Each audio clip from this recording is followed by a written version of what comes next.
Find out how the FBI cracked Chris Watts, family killer, into finally confessing. Those secret FBI interrogation tactics are revealed next. Welcome back to the channel, and specifically welcome to all the new subscribers we recently got. Derek Van Schaik here. Chris Watts is that northern Colorado man who pled guilty to murdering his pregnant wife, Shanann, and his two young daughters, Bella and Celeste, on August 13th, 2018. We're going to analyze Chris Watts' interrogation footage and break down body language to reveal how the FBI and CBI cracked Chris Watts into finally confessing. But first, let's turn back the clock to quickly recap what happened, which led up to this powerful FBI interrogation of Chris Watts. Chris backs his truck up partway into the garage to give himself cover to load his family's bodies into the back seat of his work truck. Police officer Scott Coonrod arrives at the house that day because Shanann's friend, Nicole, called 911. Nicole was concerned because Shanann wasn't responding to anyone's phone calls or text messages. Chris kept all the doors locked so no one was able to get inside the house, likely in case Chris thought of some last-minute crime scene cleanup and track covering while at work that day. When Chris gets home, how you doing? and they finally get inside the house, it starts to become obvious Chris is somehow involved in their disappearance. So Officer Coonrod tests Chris to see how guilty Chris really feels. Now, if you never saw a grown man shit his pants, watch this. Dispatch work 91, you can cancel medical third stage. He thought Officer Coonrod was radioing him in to arrest him right there. Chris then continues to bury himself into his phone, likely texting his secret mistress. It's so obvious he doesn't want his family back. They then all go over to neighbor Nate's house to look at the day's security footage. Now, this is incredible. Chris Watts is watching himself for the first time cover up his murders. Remember, this just happened 12 hours earlier. He's now watching himself cover up his crimes with a police officer standing right behind him. Chris is about to shit himself. Neighbor Nate knew Chris was guilty from his body language. Watch this. No.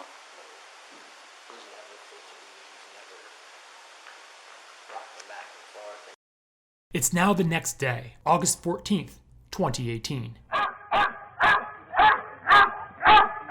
Today, cadaver dogs pick up scents to help locate the girls. Chris does his infamous media interviews, and this evening, the FBI begins interrogating Chris. Just have to ask again, you're 100% okay with the dog going in there, searching any part of the house? And again, this is just consensual. You're free to, I don't need to sign anything. Feel free to say no if you want to. You're good. Just, go ahead. Okay.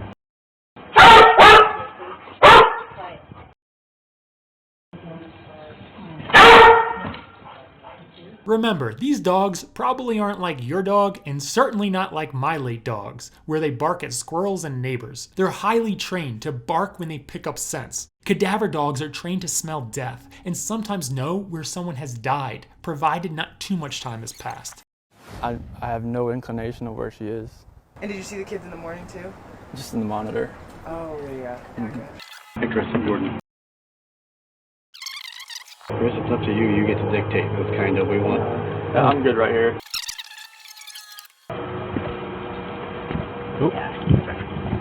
Wherever they're at, I have no inclination of where they're at right now. I just want them people to know that I want my family back. I want them safe. I like these shirts a lot. That's why I want everybody back.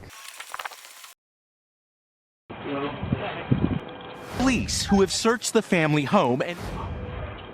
So, it's just a different dog, essentially trying to do the same thing. That's Nick and Amanda Thayer. They were close friends of Chris. They're hanging out with Chris today to show support. He stayed the night at our house across the hall from our 5-year-old. That'll haunt me. You still okay with that dog going inside? Okay.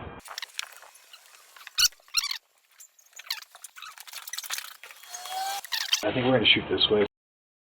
So if you want to be out of the shot, stand over there. Absolutely. If somebody has her and they're not safe, I want them back now. I want everybody to just come home. Wherever they're at, come home. That's what I want. Now the interrogation. Remember, Chris is not under arrest. He is voluntarily here. You may be wondering, why on earth would Chris agree to do this? Well, Chris is clearly a narcissist and likely a psychopath. Therefore, he has an inflated ego, so he thinks he can talk his way out of all this and exonerate himself. Probably, you know. Yep.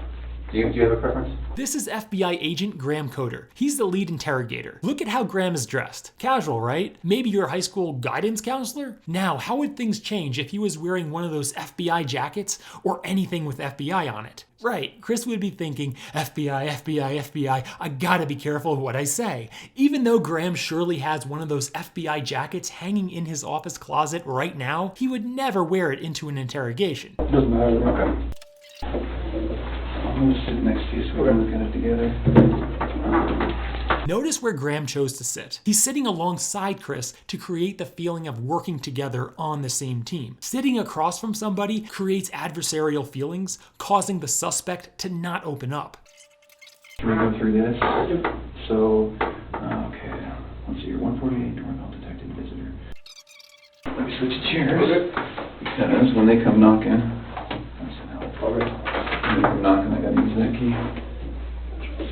Do you need more water? No. I brought you Gatorade. Oh, thank you. All right. Grahm is slick. He switches seats with Chris in preparation for the pressure he's going to put on Chris later on. Physically putting Chris in a corner like this can give Chris the feeling like he's cornered and therefore should confess. I left all the lights on in the house. I was hoping that I'd get a knock on the door. But yeah, nothing happened. Yeah, but nothing happened. What do you think happened?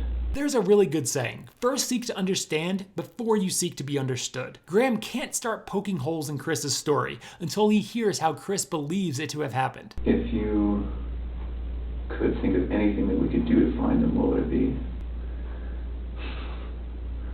I mean, everything that I've exhausted so far is like people that have car seats, because she left the car seats. There's definitely a chance it's somebody I don't know. Being a guy or a girl, I mean, and she has plenty of friends through like direct sales that I've never met that could have a kid that they come and just say, hey, you know, let's go. Like, just back up in the back, put them in, let's go. Yeah, sure, Chris, that sounds reasonable. Someone secretly picked them up, and now they're living their lives in disguise under different identities. He's trying to explain and defend that ridiculous claim that they just vanished. Since Chris is massively narcissistic and likely a psychopath, he comes across so stupid because he actually thinks the FBI will buy that claim. Have they looked at your phones? I don't think so. Okay, can I run that out and have them look real quick? Yeah. Okay. I really want them to just not physically rip this phone apart, but really dive in. Okay. And are you okay with that? Yeah. Okay. What we saw in the house didn't really make sense. Once we found the phone. Oh. Well, Because the phone was off. Okay. What do you mean the phone was off? It was off. When you found it was off? Off. it was shut down. Was the battery dead? No. What do you make of that? I have no clue. Like, why was it off and why was it not with her? It's weird, right? Can we back up a tiny bit? You come home, no one has been in the house. They have the thing flipped up here. No. Okay, no one could get in the house, is that right? Yeah, unless you had a garage door. Okay. God, how you doing? Can we talk about something that's kind of hard to talk about? So when I work investigations like this, I have to keep an open mind on everything, okay? And part of keeping an open mind is listening to you talk about your wife and your marriage, and the day she goes missing is the day that you guys have marital discord, okay? So you can understand what I'm thinking about you. Yeah. What do you think about that? Notice how Grahm prefaced it by explaining why it's reasonable for him to ask. Because if Chris feels attacked, he may hire a lawyer and then shut his mouth. Then what are the chances of finding Shanann and the girls? Yes, much smaller. People knew that we were having marital issues. They're going to look at me, especially with the way everything looks. It honestly just makes me sick to my stomach because this is something that I would never do. Ever. What does that sound like to you? To me, it sounds like he slipped. Saying this means he knows something very specific that happened to them. However, all previously he said he had no idea what happened. Also, the ever part seems to confirm he's referring to murder. I know, like, you have to look at every vantage point. This is something I would never do to my kids or my wife at all. Now, Chris basically repeats it. Remember, everyone else at this point doesn't know for sure what happened. So I need to ask you about your marriage and infidelity. Okay. Okay, tell me about it. I have never cheated on my wife. Okay. And I fully suspect she has never done that to me. Oh, okay. Like, she's always been a trustworthy person. I've always been a trustworthy person. I fully expect if we ever thought about straying another way, that we would tell each other before it happened. I think that sounds ridiculous. I gotta ask, what's her name? Here, Grahm uses what's called a deliberate skip. Instead of confirming Chris has a mistress and then asking her name, he went right to her name. This takes the suspect off guard to get them to either blurt it out or for the interrogator to at least evaluate their surprised body language to determine deception. I don't have another one. You sure? I'm sure. Okay. Would you tell me if you did? Yes. Okay. As you saw earlier, he gave his phone to the FBI to investigate. 3387. 3387. Did he really think the FBI wouldn't find any evidence he has a mistress from looking at his phone? What do I do to help you walk out of this room and not look like the person who's responsible? The classic "let me help you" request. It's effective because it makes Grahm come across as the good guy on Chris's side, causing Chris to trust him more, while also giving Chris a blank sheet to explain why he's innocent. Now let's listen to Chris's claim. You have to trust me that when I tell you that these two beautiful girls right here, I did nothing to them, and to my beautiful wife, I did nothing to her. I had nothing to do with the disappearance. Like, they vanished, they were taken, someone has taken them, they're safe somewhere, we don't know. I had nothing to do with this act of like evil cruelty, whatever has happened here. Because my love for these two girls and my wife, like, I don't want anything to happen to them. I've never wanted anything to happen to them. The amount of love I have for my family is exponential, and it's never gonna die. And I want them back. Okay. I have to have them back. So, do you think Chris's little speech changed Graham's mind? Grahm was of course looking for something physical for Chris to point to, which would have at least suggested he wasn't involved. Chris's narcissism is off the charts because, again, very likely a psychopath. He can't see that his little fake emotional speech won't get him out of this. I can tell that there's just something you're not telling me. And I'm not sure what it is. I don't know why that is. I don't know why you're not telling me, but there's something that's making you a little bit uncomfortable tonight. I just don't believe some of the things you're telling me. Okay, I just don't. I simply do not believe you. Why didn't you call 911? I didn't think anything was wrong. I think you knew what was wrong. I did not know what was wrong, sir. Tell me about the call to your daycare. This is what's called stacking. Graham's putting one piece of evidence consecutively on top of another, so the evidence against Chris feels insurmountable to dispute. To the Primrose, I called them to see if the girls were there. He said they weren't there. Okay. I told them since they weren't there, just put them back on the waiting list. That's not what you told me. I told them that we were going to sell the house.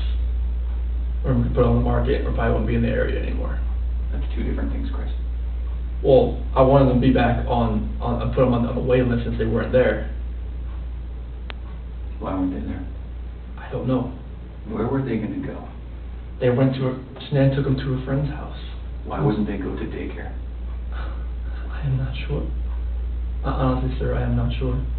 When you walk out of this room, there's nothing I can say to a room full of police officers that's going to convince them that you have nothing to do with this. Nothing you've told me tonight makes sense. Nothing you've told me tonight feels like the truth. When we find the guy who took him, what do you think we should do? This question is a guilty person's trap and a little test. If Chris gives any leniency, he comes across as guilty. If Chris shows no mercy, he's just giving the prosecution fuel during sentencing to get the judge to hand down the harshest sentence possible. They're going to come home safe, correct? When you find the guy. When we find the guy, they're going to come home. Life in prison would be that's what I would think with two kids. that are involved. What if he hurt them?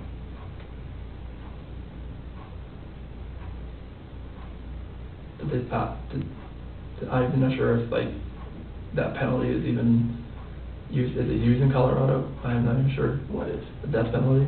Okay. I mean, like, if these kids are not alive, like, there's nothing you could do to cope with that, to make me cope with that, if those kids are not okay. Okay.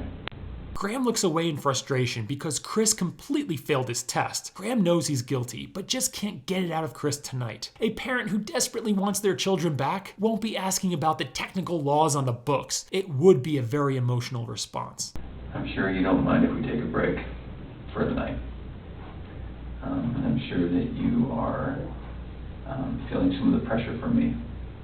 Okay? You're doing your job. I wouldn't be doing my job if I didn't grill you a little bit, right? Grahm acknowledges the pressure he put on Chris, which lightens the mood, so he can get Chris back into the interrogation room tomorrow and keep him talking. Now he gets to tell Chris some parting words for him to sleep on tonight. There is going to come a time when you're going to feel this pressure from other people. I'm not the only one who thinks that there's a possibility you have something to do with this. Like another FBI agent, like, pressure, or like just like... Everyone. Okay. Everyone, Chris. Okay.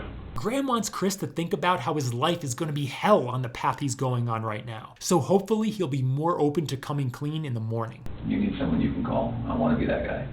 All right? I want you to go home, and I want you to know that I'm the guy you can talk to, okay, who's not going to judge you. I have kids. Grahm knows after a crime, a criminal will naturally feel scared and alone, especially a rookie criminal like Chris. So Grahm is trying to work his way into Chris's life, so Chris talks to the FBI as his therapist. I would love for you and me as a team to talk tomorrow, to do a polygraph tomorrow, and move past all of it. Okay? Move past me wondering about Chris, me about wondering which Chris I'm talking to. I want to move past it. I just want to get it behind us, okay? And then our talks are going to be a lot more comfortable than they were tonight. It's now the next day, August 15th, 2018. Something about is, as we mentioned yesterday. Chris is now sitting for the polygraph lie detector test. Normally, people don't agree to do a polygraph unless they're innocent. But Chris is so up to his eyeballs in narcissism, specifically with what's called a grandiose idea of self, he thinks he can actually fool the polygraph. Polygraphs evaluate the subtle physical signs and internal signals that someone is lying. When looking at body language to determine if someone is lying, we in part look at how many of those internal signals of deceitfulness manifests outwardly into body language. Tammy is now doing a pretest with simple known lies and simple known truths. So, you obviously are a really bad liar. Like, I have no inclination to where they're at right now. I don't know where to go from here right now. Please bring it back. Have people told you that before? Like, the second you tell a lie, like, they can tell, like, on your face? Because the second you lied to them, number 3, like, I don't know if you heard me clicking, but I had to, like, turn down the sensitivity because you were starting to go off the page. Yep, confirming why police, neighbor Nate, FBI Grahm, and Tammy all seem to know Chris was guilty. And the coolest thing about this is right now, there's only one person in this room that knows what the truth is. And in about 5 minutes, there's going to be 2 of us. So that's the coolest part, okay? And then I can go share that with them out there, okay? Now for the actual test. See if you can pick out if he's telling a lie just with his yes and no to the questions. Regarding Shanann's disappearance, do you intend to answer all of the questions truthfully? Yes. Were you born in 1985? Yes. Before 2018, did you ever say anything out of anger to a loved one? Yes. No. Do you know where Shanann is now? No. Are you now in the state of Colorado? Yes.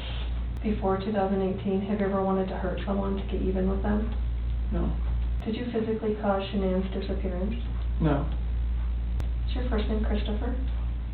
Yes. Before 2018, did you ever lose your temper with someone you cared about? No. Are you lying about the last time you saw Shanann? No. Portion of the test is complete. I'm just going to pack this up, and then the FBI guy, Grahm, Okay. that you've been talking to, he's going to come in and we're going to chat. So I brought Grahm in here because we want to talk to you about the results, okay? Okay.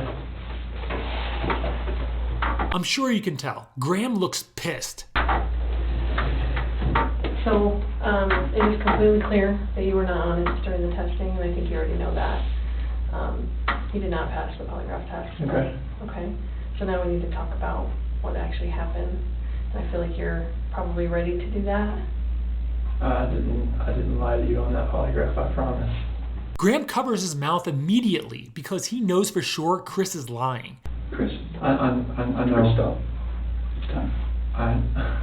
Just stop for a minute. Take a deep breath. There's a reason you feel sick to your stomach.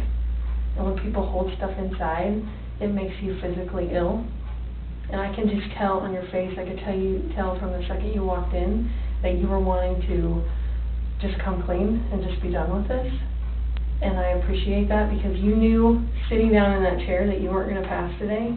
And you knew I was going to find out because I told you that. On the test when they're asking, significant stuff about your wife, if you're lying to that, it's going to be even 10 times more amplified. And then you continued to stay knowing that you could, at the end, say, you know what, I just need to get this off my chest. I just need to tell you what happened. Now the interrogators must sell Chris on coming clean, or at least where they can find the girls, and not let the thought come to his mind to shut his mouth, hire a lawyer, and test his luck with the jury. What you'll notice now is the interrogators feeding Chris positive thoughts and positive expectations, while also empathizing and siding with him. They're doing this so he feels comfortable opening up to them. Holding this lie in is going to do nothing for you.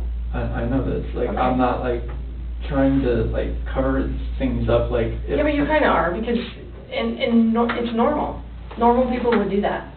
Normal people that make a mistake initially are going to go, I don't know what you're talking about, I didn't do anything. That's normal. I would expect that. Tammy is reducing the pressure for Chris to keep up the lie, so he can own up that he is lying. It's very smart. She's saving Chris the embarrassment of lying so he can feel more comfortable and begin telling the truth. That's a natural reaction that someone's going to initially lie about something like that and then eventually tell the truth. So this is your eventually telling the truth time. We just can't figure out why there's two Chris's. You know what they have for breakfast, you know what they have for a snack, and a dinner, and a nighttime snack. You can tell me the book you read to your daughters, okay? I know you love them. And you're not faking that, are you? It's real, okay? There's a lot of guys who come in here and try to tell me that, and I know they're lying, okay? Because they can't answer those questions that you can answer, okay? But you are here today lying about something else. So we need to talk about that, okay? I cheated on her. Chris starts to crack, but only admitted that one thing because he knew the FBI searched his cell phone. It's a start, so they're going to work with what they have. I know. And this is very good. Keep I'm not proud of it. I don't think anything like that could happen. I don't think I would ever do it, but I did. You're doing a good job. This is the Chris that I knew would come out today. This is the Chris who tells the truth because you're a truth teller. Chris currently has the self-image of a liar because he's been lying about his involvement in their disappearance for days. Grahm is trying to change that image with verbal repetition of how he wants Chris to see himself. So Chris starts to become that and begins to reveal his family's whereabouts. I'm going to tell you I fell out of love because I fell in love with her. Absolutely. Okay. I mean, that's God's honest truth. Okay. I don't want her involved in this. Okay. I knew that you would say you didn't want to get her involved. But that's just because you'd like to take care of people. She's a wonderful person. I never felt that way about anybody in my lifetime. Mm-hmm. Chris, that's not your fault. No, I'm just. Can we do this? I know you want to take care of her because it's because you're the type of guy who takes care of women. Why would Grahm say that when he's pretty sure Chris murdered all the women of his immediate family? Again, he's changing Chris's self-image and Chris's expectation of himself, so he starts confessing. Currently, Chris thinks of himself as someone who murders women, and someone with that self-image won't try to make things right. Chris needs the self-image of someone who takes care of women, so they can be found. It is. You took care of your wife, you took care of your daughters, you were very good at taking care, and you want to take care of her. So can we make a deal? I don't think this girl did anything to hurt anybody, but I can't walk out of here wondering. So, can we leave her out of it? Okay. Get back to your wife and your daughters. Grahm wants to refocus the conversation back to the missing girls anyway. This is his way of making it appear Chris is getting something, so he gives the FBI the girls' whereabouts. But in reality, Chris isn't getting anything. Okay. Where are they? That I do not know. This should have been the happiest time of your marriage. She's making a little money. She's making good money. You're making great money. You both have a job.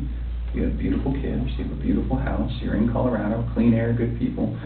Okay? And on top of that, you look pretty good now. You're pretty fit. Okay?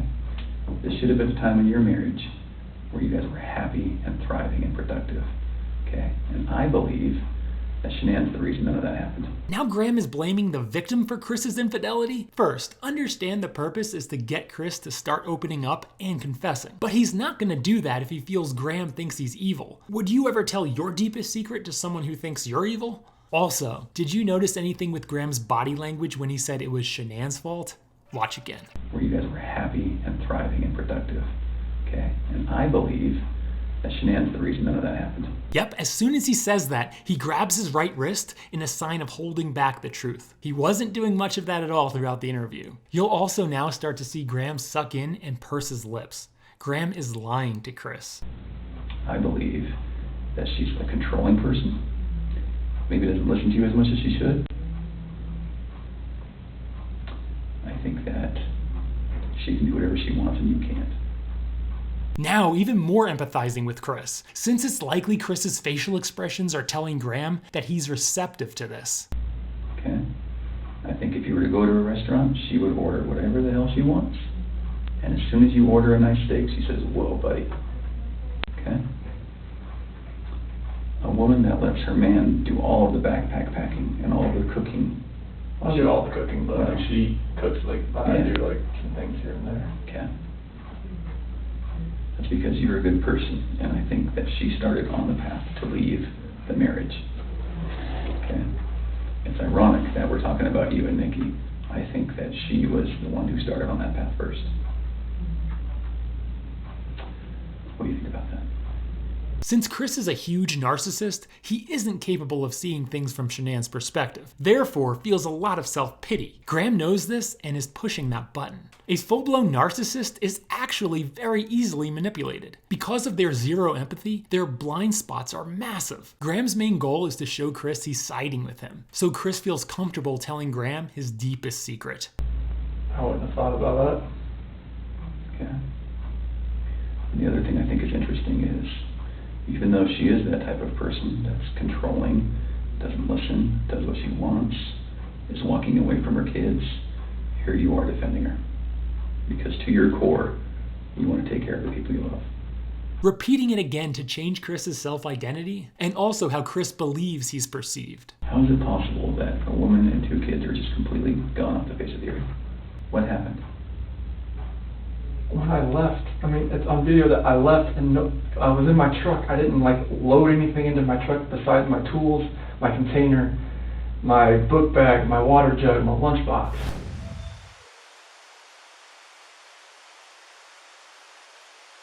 Okay, but then what happened? I drove out of the driveway. No, before you drove out of the driveway. What happened with your wife and your kids? I didn't do anything like that. They were still in the house. Where are they? Where did they go? I don't know, sir. I really don't know. Your wife's not the type of person to vanish. I know she's not. She had 10 things on her schedule that meant she was going to be there the next day, that day, the day after that, with friends, with a doctor. Okay? She didn't leave because she wanted to. Okay. So what happened? I didn't do anything to her or the kids. Was it an accident? I didn't do anything. Was it an accident? There was no accident. I don't know if there was an accident in the house. I wasn't there for it. It's a big deal if it's an accident, because we can work with that, Chris. Now they're tempting him with the accident card for him to take. You may be thinking, don't do that, you'll let him off too easy. It's just a way to get him to budge off of his canned story that he had nothing to do with it so they can find the girls. Someone with that big of a discrepancy between his lie and the truth isn't gonna come clean quickly. It's too big of a jump. They need to give him steps to get to the truth. Their main focus is just to find the girls. Once they find them, they'll have much more evidence, and they'll use that evidence in future rounds of interrogation or in court to reveal the truth. And I think that's maybe what happened. I did not cause an accident. You have not shed one tear in 2 days that you've been here. Not once. Not one. And help me understand that, because I don't get it. These are your baby girls. And you have not shed one tear over them not being around. I lose my 4-year-old in the store. for 10 seconds and I start to go panic. Panic. Help me understand that. I love those girls. I would never do any just because I haven't shed a tear. Like, you get Yeah, no, that's weird. Is that weird? Don't look into that. Get this off his chest and be done with this, and let us find your little girls so that they're not out there in the middle of a field or whatever somewhere. So once we find these girls and your wife, right, no matter how we find them, no matter what condition they're in, we can keep talking to you and you can tell us, guys, it's not as bad as it looks. Now that everything's known, now that these girls are found and Shanann's found, however they're found, it's okay. We can keep talking to you. The interrogator's main goal right now is to find the girls, so for them at this point, it doesn't really matter what story Chris tells them for what happened. Once they find the girls, they'll have much more evidence to use against Chris to dispute whatever toned down story he decides to tell them. Our justice system determines guilt based on evidence, not based on the story the defendant tells. Chris, did Shanann do something to them? No, I don't know. I'm serious. I have no clue. No, you would have known, because they didn't leave the house. Did Shanann do something to them, and then did you feel like you had to do something to Shanann? They were at the house when I left. They were there. They weren't there. They didn't leave. They vanished. They were The there. only way they could have left is in your truck. There's no way, because, like, I didn't just throw them in my truck. Are we not asking the right questions, Chris? A little double bind from Grahm where both a yes and a no answer makes Chris appear guilty. Yes, you are asking the right questions about how I was involved. No, you're not asking the right questions about how I was involved. You're asking all the questions. What are we not asking you right? What are we doing wrong? You're not doing anything wrong. Did you hear about the homicide that happened in Aurora, where the guy beat that family to death with a ball-peen hammer? Police say that sometime between 9 last night and early this morning, the Bennett family was brutally attacked with a blunt instrument and a knife. The only person that survived was a 3-year-old sibling. And that sibling grew up to be a total mess. No family, no mom and dad, no brother or sister, just her by herself. She says, I wish I would have died with them. We had a mom in Castle Rock that suffocated both her baby girls. She's like, my husband was going to take them, and she's like, I just couldn't handle. I thought I was doing right by them. I thought I was saving them pain. Naturally, Chris is feeling very isolated and alone, so talking about similar situations in Colorado will make Chris feel it's okay to open up about what he did, since he feels he's not the only one. Did they look like this the last night you were with them? This is intended to connect fond memories and a smiling picture to now sad memories of the last time they were around. Graham's hoping this will cause Chris some kind of emotion and get Chris to start telling the truth. She had that dress on, like, on the 8th or 9th. Now a series of double binds from Grahm. Again, where both a yes and a no answer implies Chris's guilt. He's trying to get Chris to slip just once, and then he'll have something to go on. Did you guys make sure they were warm when you left the house? Make sure they were warm. They're always warm. Were you guys taking care of them at the very end? They're always taken care of. They never miss a meal. Chris, you took them out of the house with their blankets and their animals. Like, that's because you cared. And I want to believe that maybe Shanann did it and you felt compelled to fix this so Shanann didn't look bad. That's what I want to believe. But I don't know, you're not telling me that, so it makes me think the worst. Like, did you do that to all three of them? I did not do anything to these kids. Tammy is now trying the assume the worst tactic, but that's usually more effective if the truth isn't as bad as the worst. And that's one of the reasons why they're having such difficulty getting Chris to budge, because the truth is the worst case. Not do anything. What did Shanann do to him? Tell us, Chris. Chicks are crazy. Can I talk to my dad or something? Absolutely. Come. Do you want to bring him in here? No, I just need to talk to my dad. Like, I flew across the country. Flew across the country. Did you hear that shakiness in his voice? No, I just need to talk to my dad. Like, I flew across the country. That's a lot of progress from where they started. All those tactics, multiple angles, and varying amounts of pressure applied to Chris created tiny hairline fractures all over Chris's cover-up. He's now about to crack. Can I go out there and talk to him?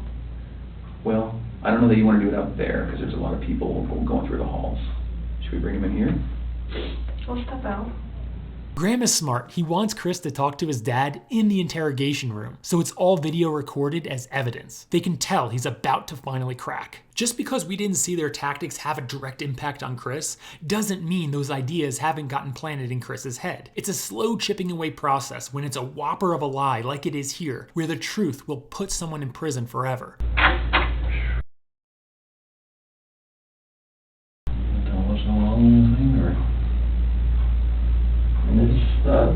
Polygraph failed it. Yeah, because there's too much emotions. So I mean, they're not gonna let me go.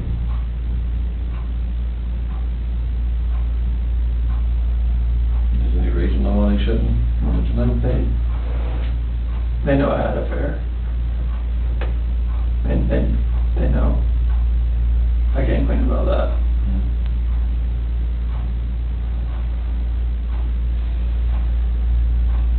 They know you had an affair. Anything else you want to tell me? What's going on, or what happened, or anything? Or you know anything about?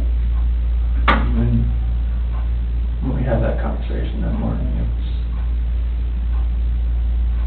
it was emotional. It was told her about separation and everything like that. What happened after that? I mean, I went downstairs and I don't want to protect her. What? I don't want to protect her. What happened? Huh? She hurt him? Yeah. What now? I freaked out and I hurt her. You hurt her? Did they leave after that for a long time? What? She smelled it. Or choking. No. I didn't hear anything. When I was downstairs, I came back up and they were gone.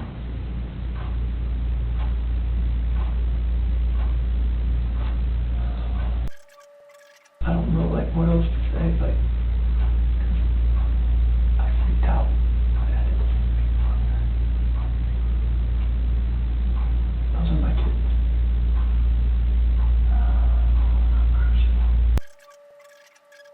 And then you went back upstairs and she was... I can see, like, she was on top of me. Did she kill him? They were blue. Both of them? Yes. She took both of them to death. I freaked out in the champagne with her. I couldn't, like, call the cops about it. So when you do all the bodies off or something?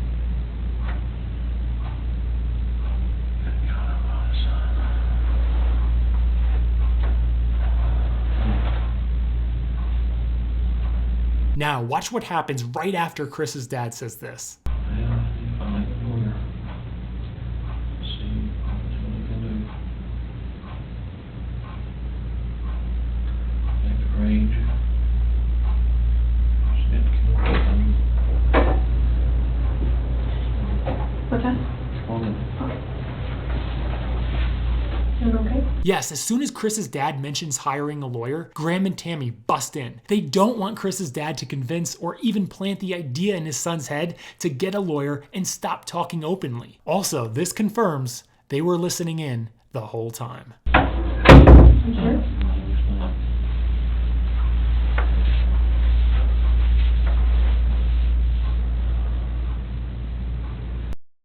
Will you tell us what you told your dad? He tells Grahm and Tammy, but as we know, the story that Shanann killed the girls and Chris killed her out of rage was another lie, because he later pled guilty to all counts of murder against him.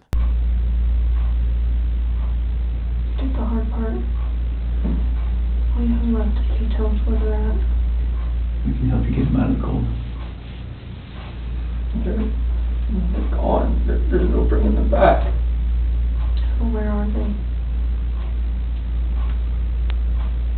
At that first location I went to that day.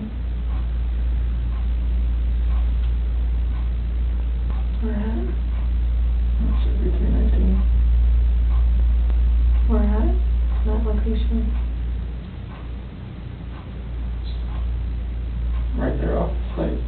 How did you pick that site? Chris, I was supposed to do that one. So where would we find them there? Were they in something? Are they under the ground? Like, where would we find them? You take us out there? What if you and me and your dad just drove by and you could just say, right there, we could help you just get him out of the cold, you know, take care of him for the last time. What's gonna happen? We're gonna help him get out of there. Would you prefer that maybe you're one of your coworkers? Oh my God, no. Okay. I cannot have that. Chris gets ultra emotional. Getting Chris emotional seems to have been unintentional by Grahm, but what it actually did was make Chris realize he better tell investigators where his family can be found before they start using his coworkers to help find his family at the worksite.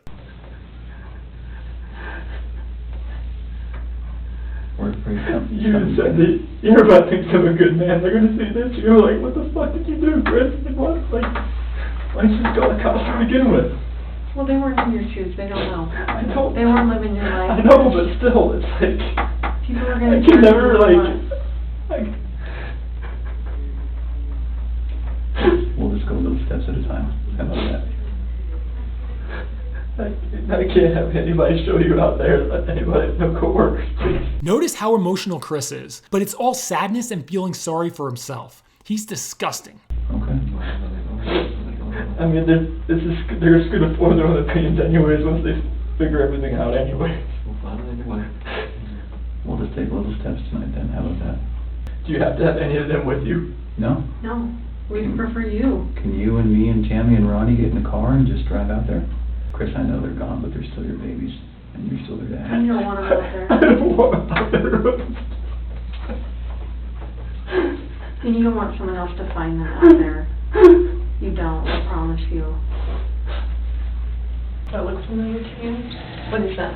It's the PRC Survey 319. Okay. Whereabouts is Shanann and the girls? Okay, can you mark it for me? The S for Shanann, okay. And where are the girls at? Mm-hmm. In these? Mm-hmm. So which one is, do you know which one?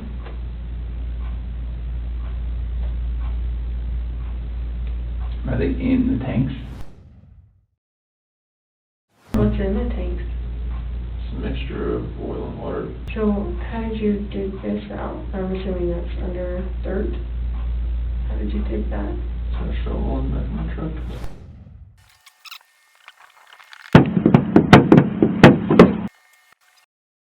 It's like a work shovel. Is it still there? I would hate for Shanann to get a bad rap if she didn't have anything to do with it. You know, it's not fair. I know. It's not fair. Like, enough bad stuff has happened. I know. Like, we need to stop the bad stuff from happening. So, do you want to tell us the truth? That is the truth. The defendant strangled her to death with his own hands. We know that he slowly took her life the morning of August 13th. We know that this was not done in an uncontrolled, vengeful manner that he tried to describe to agents from CBI and the FBI. Chris, I'm not sure I believe you. What it looks like is that you found a new life, and the only way to get that new life was to get rid of the old life. And I think that you killed these girls, and that's what we're kind of left, that's what we have to believe, because it just doesn't make sense. I mean, if I walked in and my kid was decapitated, I'd call an ambulance, right? It just doesn't make sense. It just doesn't add up. Grahm and Tammy don't believe Chris's story, even though earlier they were saying this. Shanann's the reason none of that happened. That's because you're a good person. Was it an accident? It's a big deal if it's an accident, because we can work with that, Chris. Did Shanann do something to them? I want to believe that maybe Shanann did it. What did Shanann do to them? Chicks are crazy. Yes, it was all just to get Chris to tell them where they can find the girls. All along, they knew it wasn't an accident, they believed Shanann was innocent, and they knew Chris Watts was a monster. Remember to subscribe for more body language and investigative videos, and I'll see you at the top. So what's going to happen when their cause of death comes back to you? Or the girl's not going to? Okay. You sure? I'm 100% positive it's not going to come back to me. We're gonna see her hand marks. The hand marks are not there. Okay. But there are gonna be hand marks, like they weren't smothered, you think? They shouldn't have been smothered, no. They both died from smothering. Let me say that again. The man seated to my right smothered his daughters. What must Bella, age 4, and Celeste, age 3, must have experienced or thought is their father, the one man on this planet who was supposed to nurture and protect them, was snuffing out their lives.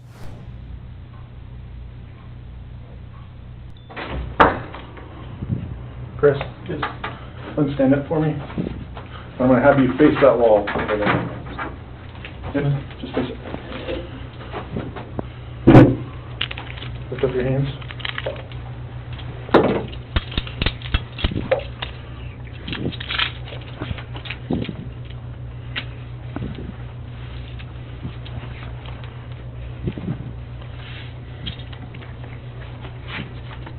Okay, like this as well.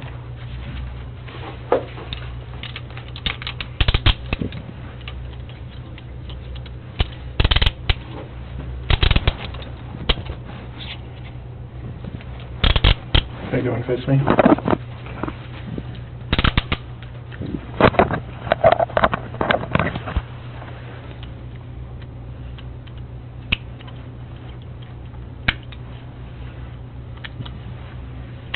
Okay, you don't have anything on you, right? Okay, nothing in your pockets? Okay, go ahead and face that other wall behind you. I'm just going to search you real quick. Spread your legs. Further.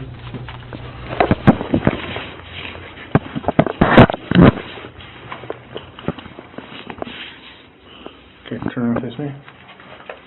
No earrings, necklaces, anything like that? Okay. Let's walk out this way.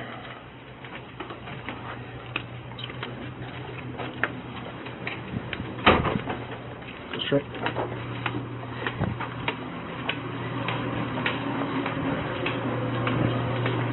Go out that door to your left.